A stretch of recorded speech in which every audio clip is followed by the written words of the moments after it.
MLC కవిత గారు 2 రోజుల క్రితం ప్రెస్ మీట్ పెట్టి బీసీల హక్కుల కోసం లోకల్ బాడీ రిజర్వేషన్ల గురించి మాట్లాడడం జరిగినారు.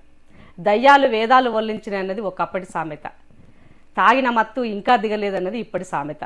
నాకు ఆ ప్రెస్ మీట్ చూసినాక అర్థమైంది.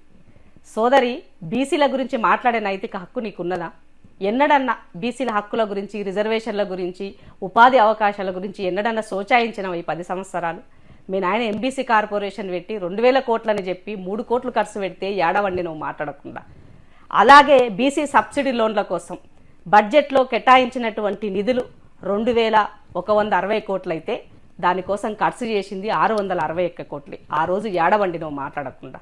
బీసీ సబ్సిడీ లోన్ల కోసం 8,61,000 మంది అప్లై చేసుకుంటే 82,000 మందికే ఇచ్చినాడు, మాట్లాడకుండా ఏడమంటుకున్నావు. ఇవన్నీ ఎలక్షన్ల ముందుకు ఇచ్చినటువంటి ఆర్టీఐ లెక్కలు నా దగ్గర ఉన్నటువంటి ఇది డేటా ఇన్ఫర్మేషన్. నీకు కావాలంటే పంపుతా, చూసుకో. అట్లాగే లోకల్ బాడీ ఎలక్షన్లకి సంబంధించి మీ నాయన 10 సంవత్సరాలు అధికారంలో ఉండి ఉమ్మడి ఆంధ్రప్రదేశ్లో 33% బీసీలకి కేటాయిస్తే మీ నాయన వచ్చినాక అది 18% కేటాయించినారు. ఆనాడు ఏడవండినవు అని అడుగుతున్నా.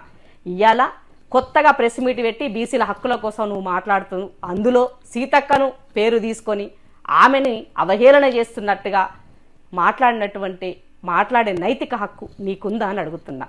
కరెక్టే, నీ లెక్క సీతక్క గడి దొరసాని కాదు, నీ లెక్క లిక్కర్ దంద చేయలే, నీ లెక్క దుబాయ్ల ఆస్తులు కూడా పెట్టలే, నీ లెక్క విల్లాలు కొనలే హైదరాబాద్లో, నీ లెక్క 1000 ఎకరాలు సంపాదించలే, నీ లెక్క వజ్రాలు వైడూర్యాలు లేని బయటకు రాకుండా ఉండదు మా యొక్క, నీ లెక్క పట్టు చీరలు తప్ప వేరే చీర కట్టకుండా మా యొక్క ఉండదు. కరెక్టే, ఇవన్నీ వాస్తవమే, ఇవన్నీ నిజమే.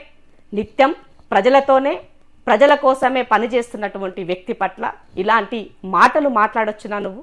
ఆమె ప్రెస్ మీట్ పెడితే నాకు ఈ కష్టం ఎందుకని మాట్లాడినావు.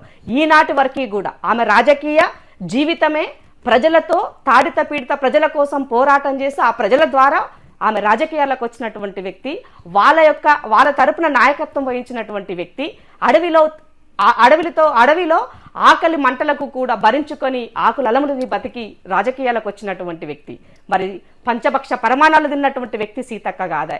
కరెక్టే. మరి నీలాక ఆమె ఆలోచించాలంటే నిజంగానే ఆమె ఎక్కడుండేదో. మరి నీ లెక్క వాళ్ళ నాయన ముఖ్యమంత్రి కాకపాయ్, తండ్రి సాటు బిడ్డ లెక్క ఉండి అన్ని పనులు చేయకపాయ్, నీ లెక్కనే తండ్రిని అడిగి పదవులు తెచ్చుకున్న బాప తామది కాకపాయ్. కరెక్టే, నువ్వు మాట్లాడాలి, ఇట్లనే చెప్పాలా.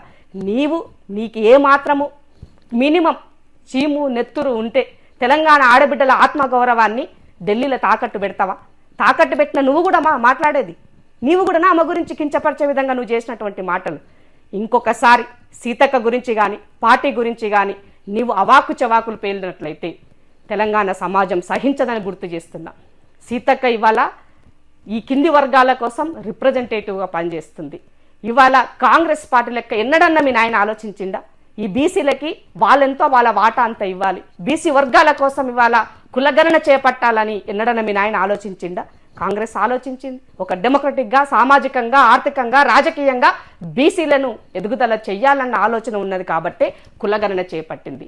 దాన్ని కూడా రాజకీయంగా పబ్బం గడుపుకోవడం కోసం, నీ రాజకీయ అస్తిత్వం కోసం ఇవాళ జాగృత సంస్థను ముందు పెట్టి రాజకీయం చేస్తున్నావు. భారతీయ జనతా పార్టీ మెప్పు పొందడం కోసం నీ యొక్క పదవులను, నీ యొక్క కేసులను ఇవాళ మెరుగు చేసుకోవడం కోసం, నీ కేసులు ఎత్తివేయించుకోవడం కోసం ఇవాళ నీవు రాజకీయాల గురించి మాట్లాడుతున్నావు. అసలు నైతిక హక్కు నీకుందా అని అడుగుతున్నా. ఒక ఆడబిడ్డవయ్యి ఒక తెలంగాణ రాష్ట్రంలో ఉండి తెలంగాణ రాష్ట్ర మహిళల పక్షాన మాట్లాడతాని ఉద్యమంలో పనిచేసిన నీవు ఇవాళ ఈ రకమైనటువంటి విలువలు లేని రాజకీయాలు చేయడానికి అది నీకు మాత్రమే చెల్లిందని సందర్భంగా గుర్తు చేస్తూ మరొకసారి సీతక్క పట్ల కానీ కాంగ్రెస్ పార్టీ తరఫున కానీ నువ్వు ఏదైనా విషయం గురించి ఎప్పుడైనా ఎక్కడైనా విమర్శించే విధంగా మాట్లాడే ముందు ఆత్మవిమర్శన చేసుకో. నేను గతంలో ఏం చేసినా, ఇవాళ ఏం చేస్తున్నా, ఎన్నడన్నా తెలంగాణ రాష్ట్రంలో ఇంతమంది ఆడబిడ్డలు అత్యాచారాలకు గురైనాడు, ఇంతమంది పిల్లలు గురుకులాల్లో ఇబ్బంది పడ్డనాడు 10 సంవత్సరాల్లో ఎన్నడైనా మాట్లాడినవా? గంతెందుకు హైదరాబాద్ కూతవేట్లో ఉన్నటువంటి ఎల్బీ నగర్లో గిరిజన చిన్న బాలికని అత్యాచారం చేస్తే కనీసం పలకరించినవా? ఆనాడు మాలాంటి వాళ్ళం పోయినాం, సీతక్క లాంటిది పోయింది. అదే ఆదిలాబాద్లో లక్ష్మి అనే సోదరి కనీసం ఆ అమ్మాయి పట్ల స్పందించినవా? ఆ బీసీ బిడ్డని మాట్లాడినవా ఆనాడు? మరి ఏమైంది? నువ్వు అధికారంలో ఉన్నప్పుడు జరిగిన విషయాలే కదా ఇవన్నీ. ఇదే దిశ ఇన్సిడెంట్లో దేశమంతా కోడై కూసింది, కనీసం నువ్వు ఎక్కడన్నా చిన్న స్పందన నుంచి వచ్చిందా? మరి ఆనాడు ఏడవండినవు. అంటే ఆనాడు తాగిన మత్తు ఇంకా వదలలేదు, అందుకే ఆ మత్తులోనే ఇంకా కూడా నీవు రాజకీయాలు మత్తు రాజకీయాలు చేస్తున్నావు అని చెప్పాల్సినటువంటి పరిస్థితి ఏర్పడుతున్నది. కాబట్టి ఒకసారి ఒక ఏలు ఎత్తి చూపి నువ్వు మాట్లాడినప్పుడు 4 వేలు నీ వైపు చూపిస్తాయి అన్నది మాత్రం గుర్తుపెట్టుకో.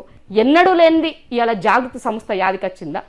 ఆ జాగృతి సంస్థ పేరు పైన స్కిల్ డెవలప్మెంట్ పేరుతోటి 3,000 కోట్ల రూపాయలు ఈ రాష్ట్రానికి కేంద్ర నిధులు తెచ్చుకొని రాష్ట్రానికి సంబంధించినటువంటి ఏ ఆర్గనైజేషన్ ఏ ఎన్జిఓ ఆర్గనైజేషన్ బతకకుండా చేసిండ్రు మీరు.